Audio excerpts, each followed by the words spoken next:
you should be having data on your screen within the first 5 minutes. But the organizers explicitly asked me to give more background, so I'm going to do that. So in terms of background, I did my undergraduate studies at the University of California in Santa Cruz. I did my master's at Cal State Fresno, and I did my PhD at the University of Kansas. And then I got a job at Texas A&M in Commerce. This is, I try to draw like my different research lines, and it all revolves around identity. And you could split that into collective identity, also known as social identity, and then also personal identity. So those are the different research lines I have. And today I'm going to be talking about fanship and fandom. So how I became a fan, I was in high school. I got really into a band called Fish. And what the fans of Fish do is they record concerts and they trade tapes of those concerts on the internet. So this was a picture of my collection back when I was in high school. Then, because I loved recording so much, I went and got a job at a video arcade. When a game broke, it was my job to go and try to fix it. And I saved my money, and I bought some recording equipment so I could go and travel and record concerts. And if this image looks familiar, it's because I was trying to copy the back cover of Ummagumma by Pink Floyd. So then I went on these tours during high school, and there's the top picture is the band, and then the bottom picture is the taper section where all the nerds and geeks hung out and recorded the concerts. And then I got to college as an undergraduate. I found, just happened across a different band that I really loved. So I started going and recording their concerts, and I ended up working for them and producing 2 of their albums. Now, it sounds like I was just goofing off in undergrad. I was not. I was working with Faye Crosby in her laboratory in psychology, social psychology. And I did that for about 2.5 years. And for the undergraduates who are watching, get into a lab. It's one of the best things you could do in terms of your career, because you get to work with somebody closely. And then I went to do my master's at Fresno, and then there's a picture in the background is Fresno State, and they have an ag program, so I get to walk through a vineyard to get to school every day. And there I worked with Constance Jones and Robert Levine. Again, for the faculty who are watching, it shows the importance of, your mentorship for these undergraduates. And so I get to my master's program, and having this background of music, being a fan of music, I wanted to study fans. And I go through the literature, get into the library, go through all these articles, and everything was about sports. So the main scale is from Daniel Wan and Nyla Branscombe. And this is the scale that they produced back in '93. And it's pretty much the scale everybody uses. But it's all about sport. So, for example, how important to you is it the KU basketball team wins? If I wanted to use this measure for music fans or any other type of fan, that item is not applicable. So the scale couldn't be used with other fan groups. So my next step was, I'm going to make a scale that could be used for any fan group. And I started making that scale, and then I got onto my PhD program, and I went and studied with Nyla Branscombe because, she mentored Daniel Wan. Why not go and have her mentor me? So there's the scale that I eventually produced. And so I put that scale out in 2010, and I had just started at my, job in Texas. There's a picture of my office. The whiteboard isn't even set up yet. And Kathy Drabossi emails me, and she had been working with Courtney Plant in Canada. Kathy is in New York. And she said, well, I saw your scale. Can we use it for some research? And I said, of course. And then they used it, and then they emailed me, and I like, how do we interpret the results? And I looked at it, and I was just like, oh, you did it wrong. So I was like, okay, I'm going to join in with y'all and we're going to go study furries. So then in 2011, we went to, well, my first furry convention. You can see an image of me there. And we handed out surveys and, got them back and then analyzed the data. And we started doing this at this convention, which is Texas Furry Fiesta every year. We also go to Anthrocon every year, which is in Pittsburgh, Pennsylvania. And then sometimes we'll do other studies. So we do about like two or three studies a year with different studies with furries. And that eventually became a project we called Fur Science. So if you go to furscience.com, we just put out a new book in December that you could download for free. It is 790 pages long. It is a monster of a book. But you can find other stuff on there. And then around 2013, we were at a furry convention. Somebody came up to our table and said, oh, we work at an anime con. Y'all should come out and study anime fans. So we did. We created a different project called the International Anime Research Project. If you Google that, you'll be able to find us. We also have a book on there that you could download for free. Don't get me into the publishing industry. We put them out free because we want the fans to actually be able to download them without having to pay. Because a lot of fans are young and they do not have the money to be buying books. So a lot of times when I go to like a conference, a psychology conference, people will ask me, is this real? Or when I'm presenting some of this fan research, and I'm like, yeah, we're really doing this. And then I get it from the other side too. When we go to conventions to collect data, the fans will come up and be like, are you real? Yes, we're real. And why study fans? One is money. There are billions of dollars spent every year on whatever fans interest that you're interested in. For example, just in the United States, just looking at sport fans, it's like $60 billion a year. And then you think about that globally, like the World Cup. Another one is time. I bet most of y'all, when you go home, you're probably spending a good amount of your time every single day on things you're interested in, your fan research. And another one is energy, passion, and identity. So being a fan of something can be very closely tied to how you see yourself and how you present yourself to the world. So I think those three reasons are good enough to say, why are we not giving more empirical attention to fans? In psychology, it's an uphill battle to get something published related to fans because it's not valued, even though a majority of humans' times is spent on these fan interests. So that's my argument for we should be studying fans. My main theoretical perspective that I take is social identity perspective. So I'm just going to,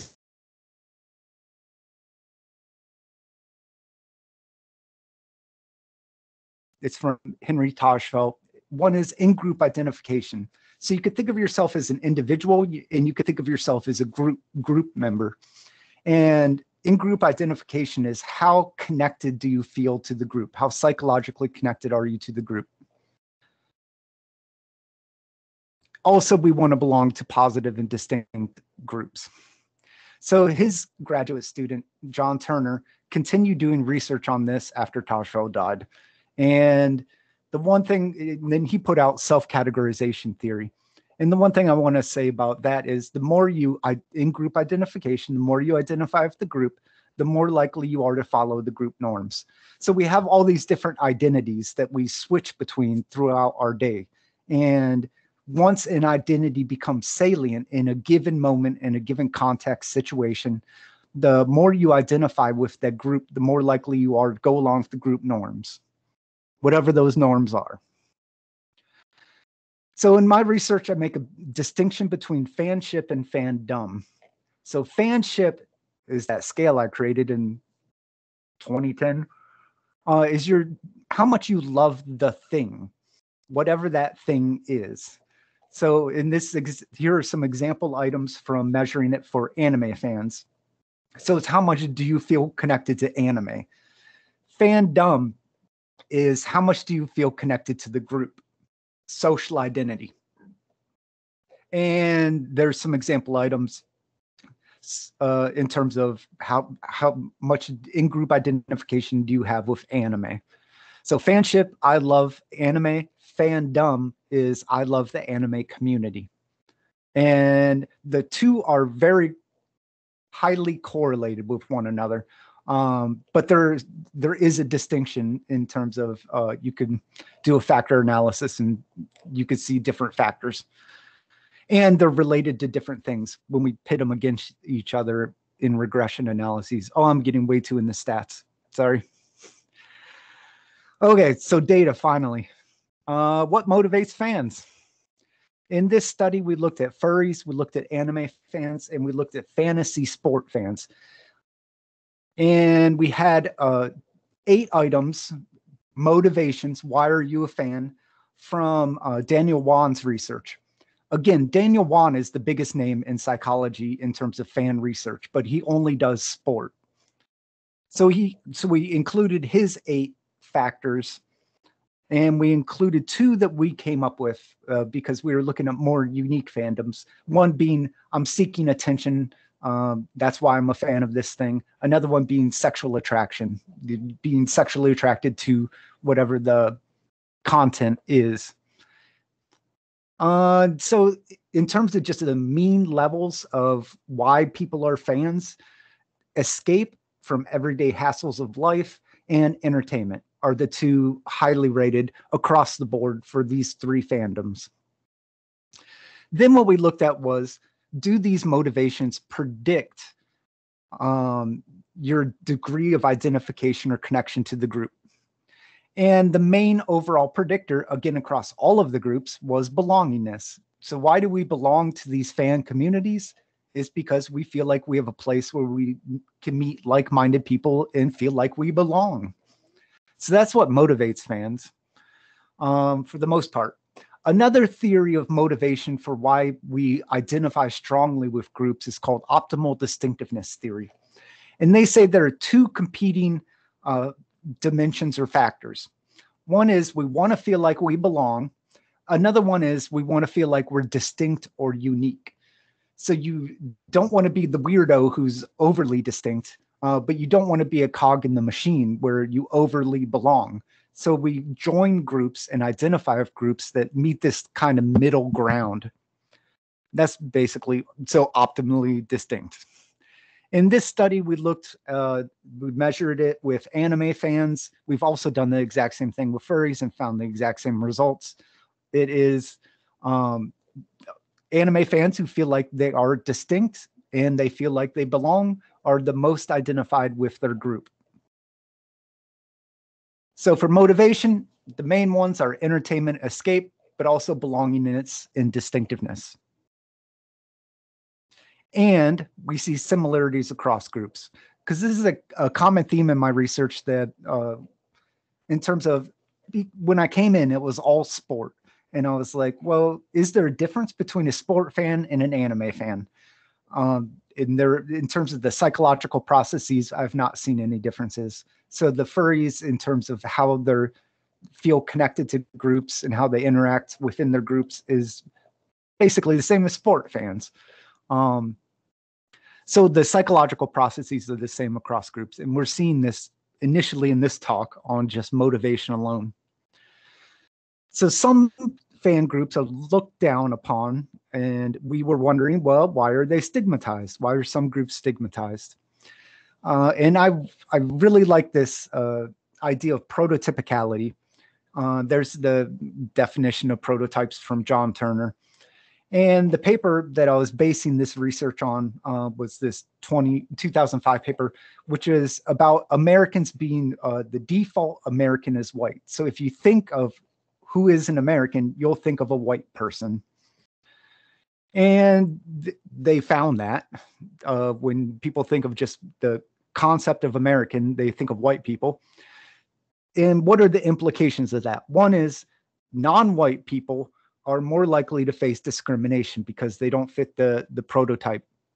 Also, people in these non-prototypical groups have to explain why they're not prototypical. And the example I'm giving there is LGBTQ. They have to explain why they're not straight.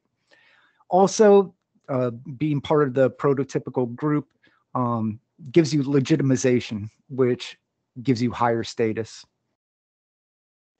So in this study, what we did was we first just asked participants, undergraduate college students here in Texas, when you think of stereotypical or prototypical fan, what image comes to mind? So open-ended, they could write whatever they wanted.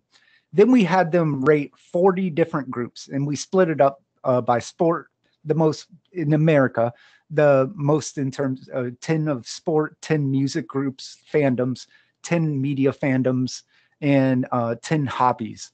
We asked them to rate for all of those 40 groups. Is it stereotypical to be a fan of this thing, or is it not stereotypical? Is it normal to be a fan of this thing? Is it not normal? And then prejudice. How warm do you feel? It's called the feeling thermometer, but it's a measure of prejudice. So cold would be negative attitudes or negative prejudice. In terms of the data in the open-ended, sport was the description of a prototypical or stereotypical fan. Sport was mentioned 50% of the time. The next highest rating, 20%, was they were mentioning things about fans, but they didn't mention a specific group. So they could have been thinking about sport. And then the remaining were those other groups. The results kind of point to sport is the default fan, just like white is the default for American. So in this data, I'm showing you a scatter plot. Higher up on that x-axis is more prototypicality. So they view being a fan of each of those things is viewed as being prototypical. And then on the other side is positive prejudice. So higher scores mean we like people of those fan groups more. Here's the midpoint of the scale. So everything above people like fans of those different groups or interests, and everything below are things people do not necessarily like. And two of the groups that I do a lot of research on, animes and anime fans and furries, are below. So they are stigmatized. One of the other outcomes in this study was showing a very clear correlational pattern between viewing being a fan of the group as prototypical and having positive feelings towards fans of that group. We also did a mediation analysis, and what this does is say there's a relationship between these two variables. What happens when we stick in a third variable? Does it change the relationship between the original two variables? So we see that prototypicality predicts a positive prejudice, liking fans of that group. And it goes through normality. Is it normal to be a fan of that group? In other words, fan groups that are seen as prototypical are seen as being a fan of that thing is normal, and we like those people more. So my colleague really loved that paper and he was thinking there should be something else, not normality. Maybe we should stick some other mediators in there. So he proposed doing affective feelings toward those groups and beliefs toward those 40 different groups. So affect was measured with those two different variables, feeling uncomfortable versus feeling comfortable around fans of that group, and feeling disgusted versus pleased with fans around that group. Beliefs, are these people dysfunctional or are these fans functional? And then the other variable was, do these fans have an ulterior motive for being a fan of this thing, or is it just purely interest? And we tested a serial mediation model. And again, we flipped it a little bit, but the more you saw the fans of that group or interest be non-prototypical, the more negative prejudice they faced. And that went through negative affective feelings and having negative beliefs towards those fans. In other words, if you're part of a fan group that is not prototypical, and again, sport, at least in America, is the prototype of a fan, the more you dislike them, the more you had negative beliefs and the more prejudice you had toward them. So in terms of stigma, fans of non-sport, non-prototypical interests face prejudice. So in other words, that's the reason why some of these fan groups are stigmatized. Moving on to a different topic, because I switch topics all the time. Well-being. Daniel Wan came up again. So Daniel Wan put out this model in 2006, trying to predict well-being. And again, because he only does sport fans, he said the more you love your sport team, the more you're going to make friendships and connections with other people of that team. And that is what is predicting well-being. He ran 3 studies trying to see this model, and he did not find any evidence for it across those 3 studies. Swedes were like, well, let's try it out with some anime fans. We made a little difference in terms of, we said, well, not just friendships, let's split it between online friendships and face-to-face friendships. Because in my head, I was thinking, oh, you have people out there in the ether who you talk with probably on community message boards if you're an anime fan. Is that gonna impact your well-being? So fanship, again, is I love anime. Fandom is I love the anime community. Difference. And this is a mediation model. What we found was fanship I love anime does predict your psychological well-being. It also predicts having online friendships, and it predicts having face-to-face friendships. But it was the face-to-face friendships that mattered. Online friendships did not predict your well-being. In other words, for anime fans, you really got to meet them face-to-face if you want your well-being to go up. This moved on into a different study where we sampled undergraduate college students, we sampled furries, and we sampled anime fans. And this was because I was noticing in our data that fandom, feeling connected to the community, was a better predictor of well-being than fanship, the loving the content and consuming the content of whatever your fan interest was. And so what we did was a regression. We had fanship and fandom as independent predictors. And across the board, there's a clear pattern where it was fandom predicting well-being and not fanship. This had me thinking maybe Daniel Wan's model wasn't working in his 3 studies because he was measuring fanship. He wasn't measuring fandom. In other words, if you are a fan and you want to have better well-being, what you should probably do is go out and go to conventions or do your best to talk to other people in the fandom and make social connections. But fandom is good for you. In other words, being part of these different fan interests is good for you. For example, Daniel Wan did a study where he measured sport fans at a game, and then he measured them again when they were at home watching the game, and he found higher well-being when they were at the game, probably because they're making social connections. Second part of that study was we looked at what mediates the relationship between fandom and well-being. And for the undergraduate college students, because they could have listed being a fan of anything, it was the number of contacts. How many friends do they know that also are fans of that thing?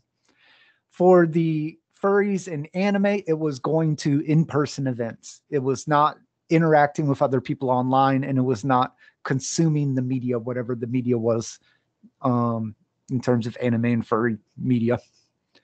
So again, it's making social connections is what's leading to fans' well-being. This was a different study we did with anime fans where we sampled online and we went to a convention and had them do paper pencil surveys. And what we found was people at the convention showed higher well-being, just like that Daniel Wan study where he measured them at a sport event versus at home watching the game on television. And there's a serial model where we show that being at the convention led to more face-to-face interactions, which led to less loneliness. Less loneliness led to better well-being. So in terms of fan well-being, it's fandom, not fanship, is the better predictor. And we are seeing the same pattern across all of these different fan groups. Okay, switch it to a different idea. Personality theorists say that, well, a person's personality is defined as a stable set of characteristics and stable across situation and time. In other words, if you're conscientious now, you should be conscientious 50 years from now.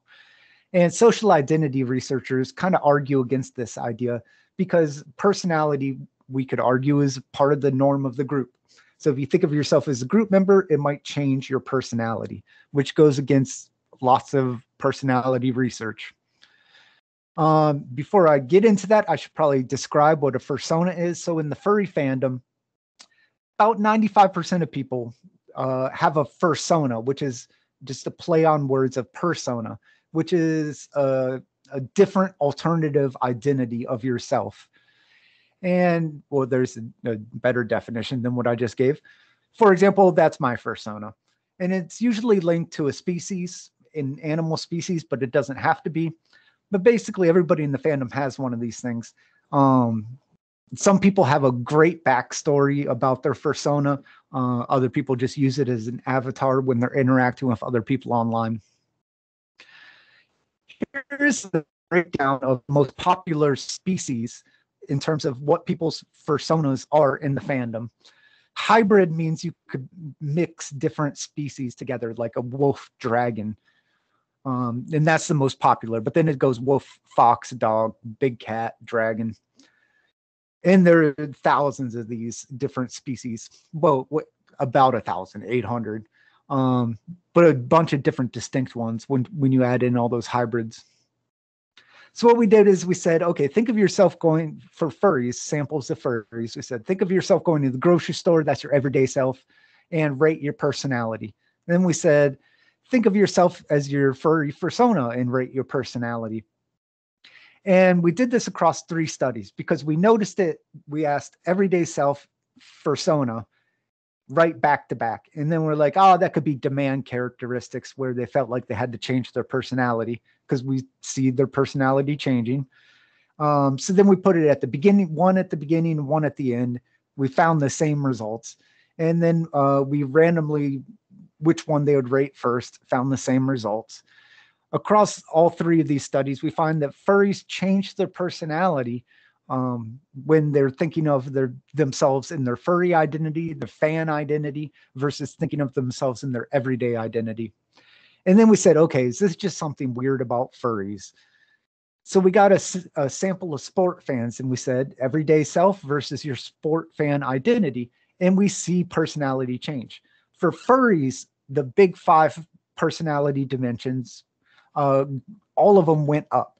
For sport fans, we see something different. So sport fans become more extroverted. They become less agreeable. They become less conscientious, and their emotional stability goes down. And if you think about a sport fan, that fits the norms of the group. Someone who is disagreeable and outgoing. So in other words, personality can change. Fan groups, and based on the norms of what those the group is, can change your personality in a given situation. Keeping on the track of furries, furry memory. So we asked furries, when does a person's fursona, because you could pick like a fox because they're clever, or you could pick like a cat because they sleep all the time. And it's usually based on something that is the stereotypes of the species is similar to your own the view of yourself. And so we asked furries, does a person's fursona, when you're acting with somebody else, does the fursona species say something about them? And does it say something about you when other people see your fursona species? And the furries tended to agree, saying, yeah, if I know you're a fox, I know more about you than if I did not know you were a fox. So there's a theory in psychology. It was originally called the other race effect, where we have poor memory in terms of eyewitness identification for people of a different race than our own race. Then the theory kind of grew out to be any group. So There is a study that people, like a sorority versus not sorority, of a better memory for a person who is in your in group than you do for a person who is in the out group. So what we did is we showed undergraduate college students and we showed furries images of humans, images of fursuits. By the way, furries, only about 20% of furries wear a fursuit. So not everyone wears them because they're also very expensive. So images of fursuits and images of furry art. Then what we did, so we showed these images, we had some filler items to take up a little time, and then we showed them faces that were originally in the, some of them were originally in the beginning of the study images, and some of them were new. And we asked them, well, do you recognize this face from earlier? So it's a memory study. Are they going to remember their in-group stuff or not? Here are the results. So for human faces, both undergraduate college students and the furries remembered at about the same level, got recognition of, yeah, I saw that face earlier in the study, versus not seeing it. And the furries were much better at remembering fursuit faces and furry art faces. So in other words, they're showing this in-group or own group bias. They have better memory for content or faces from their own in-group. In other words, your fan groups can influence your memory.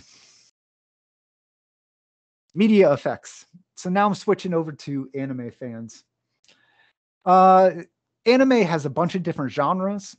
Just like if you had never seen American media before and you were just like, I'm going to go look into American media, there's a bunch of different genres. I'm sure that's like that everywhere. So here's a list of 40 of them. We gave them to anime fans and asked them, how much do you prefer these genres? Here's the means. What we find, there's the midpoint. So everything above people like, everything below people don't like. And then what we did is did a factor analysis. And what that does is it groups things together and says this group is different than a different group. So we found 5 groups. One we called drama, one we called slice of life, because those are the different genres that fit into that group. One we called mecha, one we called action, and one we called hentai. If you don't know what hentai is, it's basically anime pornography. And because a lot of anime tends to be based on fantasy stuff, we wondered if these different genres are going to be related to fantasy stuff. So we gave them anime fans, a paranormal belief scale. And we were thinking, well, but they're watching all this fantasy and paranormal stuff in their content that they're consuming. Are they going to be higher than college students on these different paranormal beliefs? And they were not. They were lower than college students, except for life forms, but it was very close. So overall, anime fans do not really believe in paranormal stuff, and they're not very religious. So then we had those 5 different genre preferences, and we said, well, is that going to predict your paranormal beliefs? And it did for action fans and for hentai fans, except hentai was not related to religious beliefs. There's been within the community, a lot of people have said anime is kind of sexist, so we decided to look into it. We got 9 of the most popular anime according to a very big website, which I also use, that helps you track your anime that you've seen. And then we randomly picked 5 episodes from those 9 different series of shows. And then we went through and coded for various things, which I'll get to in a second. So we had 2 coders, and then a third coder said, resolve if there is a conflict. We coded for whether or not the character is male or female. We coded for whether or not the character was central, secondary, or peripheral to the plot, whether the character was portrayed in a manner consistent with sexual stereotypes. Was for female characters, were they curvaceously thin? For female characters, did they act in a provocative dress or act in a provocative way? For male characters, were they portrayed as hypermasculine? And did the character have a gun? Because having a gun is aggressive and tend to be related to males. And we grabbed those codings from a study of US media. because US media is also sexist. The results, the majority of characters in anime tend to be male, which about 50% of the population is female. So you should be seeing about 50% female if you, in other words, women were underrepresented in anime. The most popular anime that most people are going to see. Women were more likely to be portrayed in a sexualized manner. The main character, the one for female characters, the one you're going to see on the screen the most, tended to be portrayed as curvaceously thin. In terms of the female characters acting provocatively, the main character, again, the one you see on the screen most often, was more likely to be portrayed that way. Male characters were not hypermasculine, and we have theories about that. But male characters were more likely to have a weapon than female characters. So if you ask me, overall, does anime have sexist portrayals of women? And the answer is yes. So then what we did is fall back into the psychological literature. There's a theory called ambivalent sexism theory, which says there are two types of sexism. One is benevolent, which is we put women on a pedestal and feel like we need to protect them. And the other one is hostile sexism, which is what you would think of, just a dislike of women. And the two are correlated. If women are following the stereotypes, well, not the cultural norms of wherever you are in terms of gender roles, people give them benevolent sexism. But as soon as women step outside of the cultural gender norms, they get hostile sexism. So we gave a measure of this, both benevolent and hostile, to anime fans. And before I get to the results I'm about to talk about, let me just say anime fans are low on both of those. Oh, no.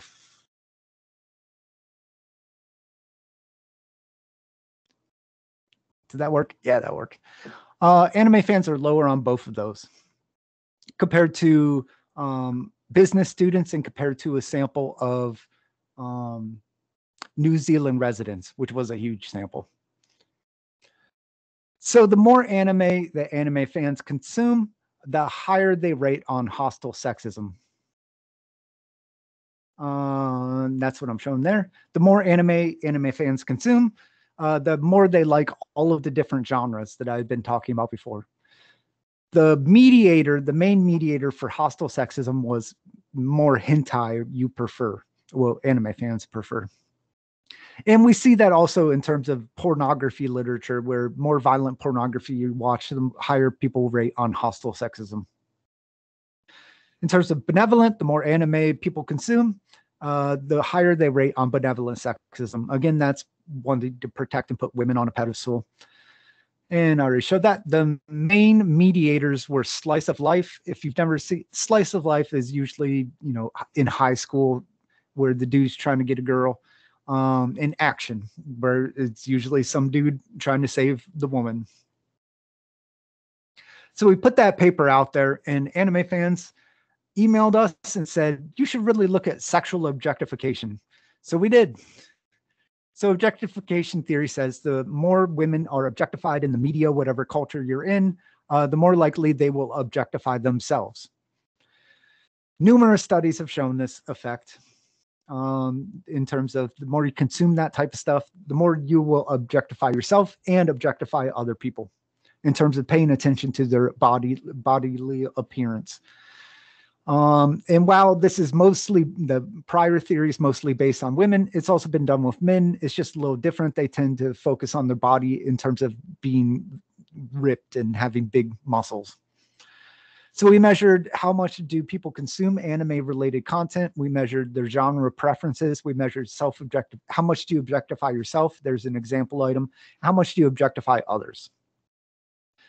So we see that people in anime fans in general, it's above the midpoint. It was 1 to 7 scale, do tend to self-objectify, pay attention to their own appearance. But it was a little bit below the midpoint for objectifying other people. So the more anime people consume, the more they self-objectify, pay attention to their own appearance. And the main mediators were action and hentai, the genres. And we found the same pattern Whoa, it's doing that. Oh, at least it starts back up at the right place. And we found the same pattern for sexually objectifying other people. So the media, whatever your fan interest is, does have an influence on your attitudes. Went back. Oh no, that's good. Wrapping it up. Discussion. So what I'm going to be showing you here is all the different ways your fan groups and the fandoms that you participate in have an influence on you based on this research that I showed you today. Motivation, different motivations, but for the most part, we see similarities across fan groups in terms of entertainment. You want to escape from your daily life and belongingness. Some fan groups are stigmatized. The reason for that is because does it fall from how far different is it from what is prototypical? Well-being is good to be part of fan groups. In fact, the more fan groups you belong to, the better well-being you will have. And face-to-face interactions with other people is the best. Personality, your fan groups could influence your personality. Memory, your fan groups can influence your memory. Media effects, if you, whatever that fan group you are participating in, it can have an effect on your attitudes and beliefs about the world. And we're seeing these similarities across different fan groups. When you think about why one fan group is different from another, why are furries different from sport fans? It's the norms of the group. So as we saw in personality, it changed in a different way because the norms of what it means to be a sport fan is different from the norms of what it means to be a furry.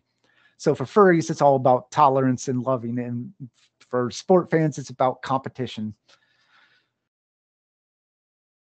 And that would be my argument for why fan groups are important to study. They have a huge influence on our lives. Almost everybody is a fan of something. And look at all the different areas that it impacts your life. Okay, that was it. Questions, skepticisms?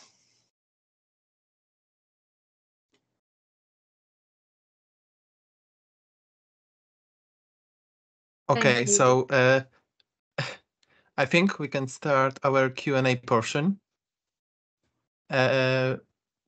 If anyone has questions, raise your hand and we will tell you when you can ask your questions. I see, or you can write your questions in the chat.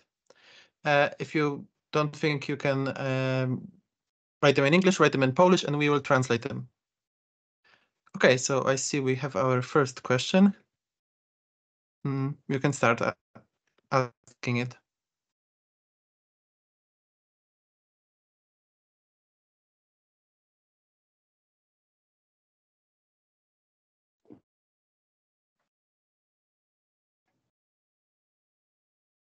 So I don't think we can hear this person.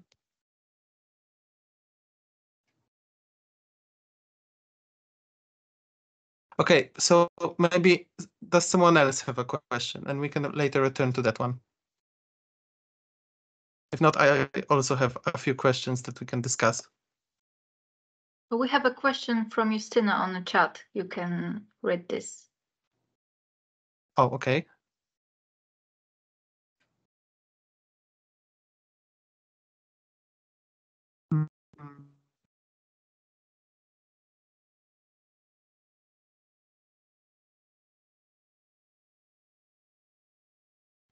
Could you read it all up because I cannot access it right now? Yes, of course.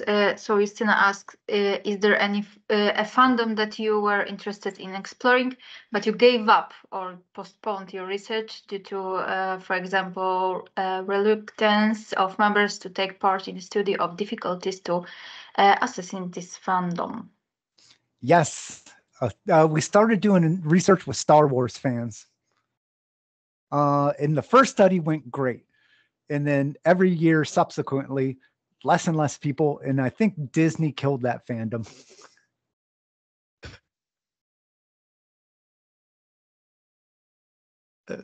I think I saw one of your papers. You gave me it on ResearchGate, and it was basically on racism and sexism in the Star Wars fandom.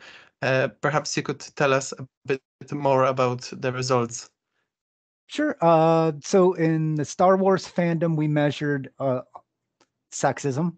Like I talked about hostile and ambivalent, the overall ambivalent sexism. And then we also measured how much they liked different characters in the Star Wars universe. And some of those characters were, like Leia, Luke, the white people. And some of those characters were not white.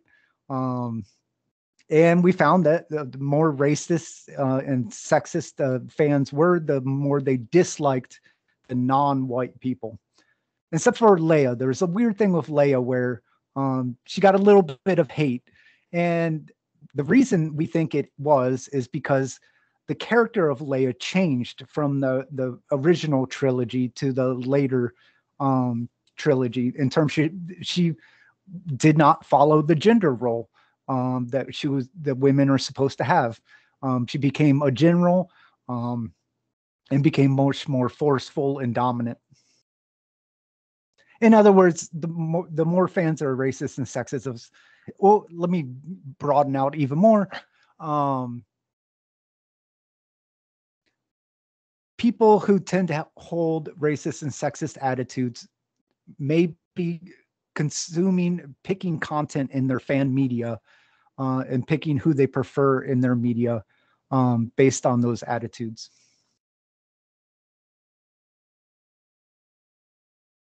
I'm not saying Star Wars fans are racist and sexist in general. Yes, I was talking about the study with someone, and we noticed that the means for some characters were much, much lower than for the others. Rose Tico, nobody liked her. Yes. Do we have other questions in the chat? Okay, so I believe, has a question. Yeah, I do. Can you hear me all right? Yes. Yeah, okay, yes. Perfect. My question is, why an owl for your persona? So I was at that first Texas Furry Fiesta, and my colleague Nuka, who's a big furry, flew down, and he said, everybody has a fursona. You got to pick a fursona. So we're sitting there at the hotel bar, and I was like, I don't know, an owl, they're smart. Even my fursona name is kind of lame. I just named myself Doc. There's no real backstory, in other words. It was just, I'm sitting there at the bar trying to brainstorm what I'm going to be.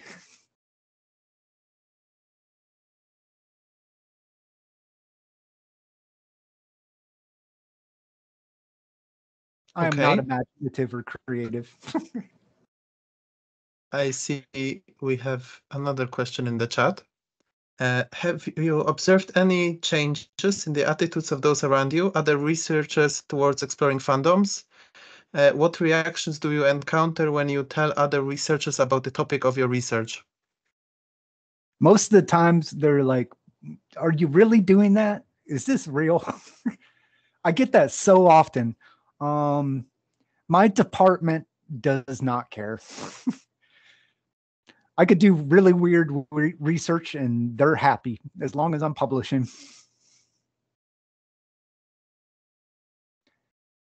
Okay, we have another question from Alexandra.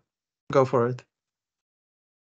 Hi, I'm not sure if that's a real big thing, but I found online like the distinction between the fursona and the otherkin, like the next level in like being the animal. Do you know it is studied by someone? Yes, we have studied it. Okay, so different definitions. So there's furries, there's Therians, and there's otherkin. So not all Therians are furries, and definitely not all furries are Therians. So furries are fans of anthropomorphic characters in media, whether that, like think of old Disney movies where they had animals walking and talking. Therians believe they're an animal born into a human body. Otherkins believe that they're a mythical creature born into a human body, like fairies or whatnot. So furries just kind of like this media. Therians believe they're an animal just in a human body. And then otherkin believe there's some mythical animal that has never existed in a human body. So there are three different groups. And that's when problems come up with furries is people will say, oh, you just believe you're an animal. That's not what it is. That's a Therian. Totally different groups. Download our book for free on our website, firstscience.com. And we have a chapter in there where we make those distinctions and talk about the differences between those different groups of people. Because you'll get Therians at a furry convention, but majority of people are not Therian when you go to one of these conventions. Did I answer your question, or did I just go off on a tangent? That just made me more curious. Like, for example, can we get the Therians and like apply the religious approach and then treat them like a religion in our studies? That's a good idea. We might have done that. We've done like over 40 studies with furries, and I can't remember all the things we've done over the years. Maybe. I don't know if we might have done it already. I don't remember. Okay, because I could, for example, know people that are like closer to the Satanism with like being like the ethereal being, and they treat their like their own religion and like the religious system, even though it's like very personal. Mm-hmm. No, I could see that. It wouldn't be religious as much as spiritual. I think the furries are higher on spiritual. Okay, thank you very much. Sure. That's a good question. I wonder if you could think about all fandoms in terms of that, because what is just a connection with a thing. Religiosity is your connection with a religion.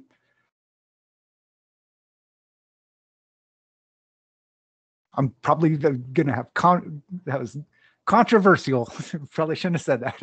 So, some researchers point out, I think, that some aspects of religion are very fandom-like. So focusing a lot on the architecture, knowing every saint or something like that.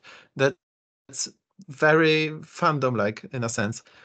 And those people sometimes associate more with the architecture, the tradition, than perhaps than with the beliefs, which I found curious.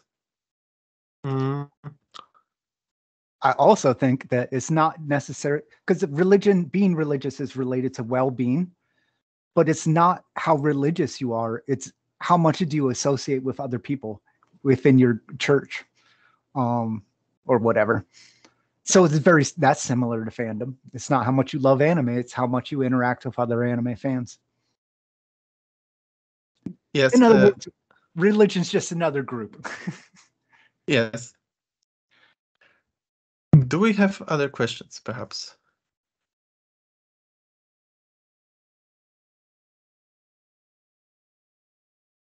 Okay, we have one question. Go for it.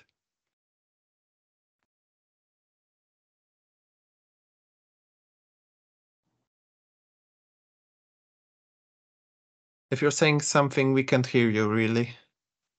Now? Okay. Yes, now we have. I was just curious about something that caught my attention in the data that you showed us about Star Wars and Star Trek fans. In this graph that displayed what was more acceptable like socially acceptable. And I'm not sure how familiar you are with Star Wars and Star Trek, but to some people who are not fans, it's literally almost like the same thing if they don't know what it is. And it's just fascinating to me why is Star Wars more acceptable somehow, even above this this middle point, and somehow Star Trek is below. What's so different about it to people? What do you think about it? I would say Star Wars is more mainstream than Star Trek. Like everybody's seen a Star Wars movie. Not, I could see less people have been to watch Star Trek. And by the way, I watched every single Star Trek, even the animation. Or yeah, Star Trek. What was I thinking of? But I think that's the reason. It's just more people have seen it. It's more mainstream. It's more normal to be a fan of Star Wars. So it's like more people just see it. It's more mundane, even, you could say. Yep. Like everybody in the study has probably seen a Star Wars movie or knows somebody who has seen a Star Wars movie.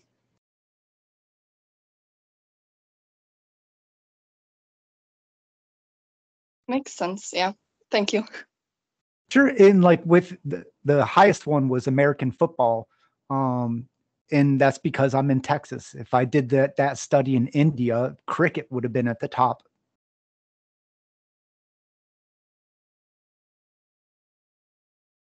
When I was performing a study with my colleagues, we wanted to study something connected to Harry Potter. We gave up on finding a group that hasn't watched a single Harry Potter movie or read a single Harry Potter book. It was just impossible.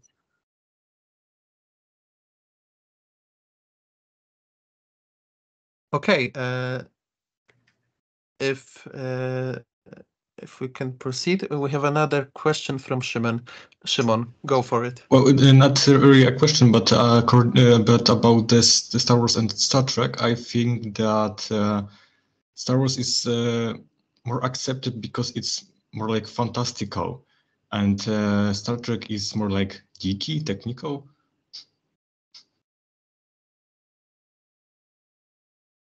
I think I did do a study. I have data on that, actually.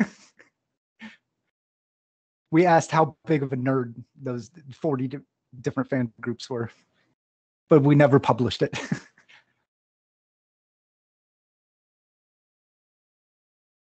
It could be. But nerds are making a rise. We're coming up in the world.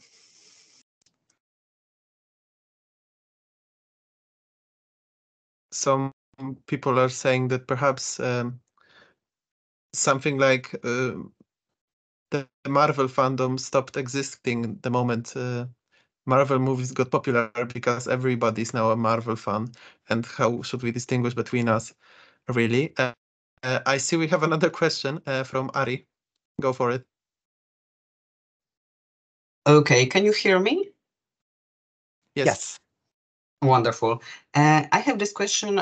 Did you maybe ever study the differences between people who are creators in the fandom, people who write fan fiction, create fan art, compared to people who only consume the, let's say, canon of the thing they like? Because maybe it's just my experience with fan fiction and fandom in general, that people who are mostly connected to keeping to the canon are more gatekeeping of how we should experience the thing, compared to people who just want to have fun with it and just, I don't know, create alternative universes and things like that.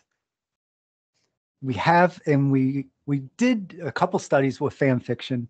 And I'm about to do another study with fan fiction.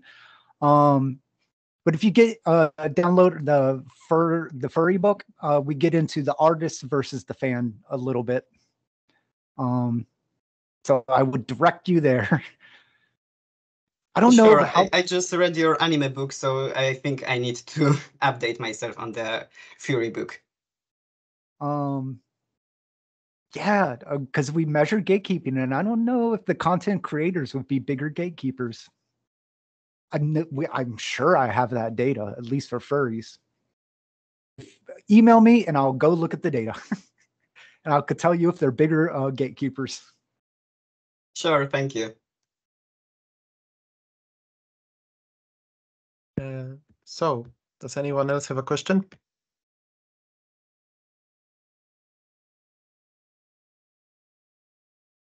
Okay, so I have one we can talk about, I think. So recently I read one of your articles on furries, and it was in the journal of, I think, deviant behavior. And deviant is a very strong word that's associated with a lot of negativity. And I wanted to ask you, is there something deviant about being a furry in some sense? Because a lot of people perhaps stereotype furries as predatory. I would say it's only deviant in terms of it's non-prototypical. But for the most part, furry, if you ever get a chance to go to a furry convention, even if you're not a furry, go. It's a lot of fun. They're like the most open and accepting people, which is why we see a lot of LGBTQ. The majority of furries are not exclusively heterosexual. So we see people feel welcomed into that group, except for Nazis. They kicked all the Nazis out. I'm a part of the Silesian Fantasy Club in Katowice, and once in a while furries visit us. And they bring a lot of food and are always very nice. So that's what I associate them with. It works for them. Okay, does someone have a question? Because we're nearing the end of our meeting.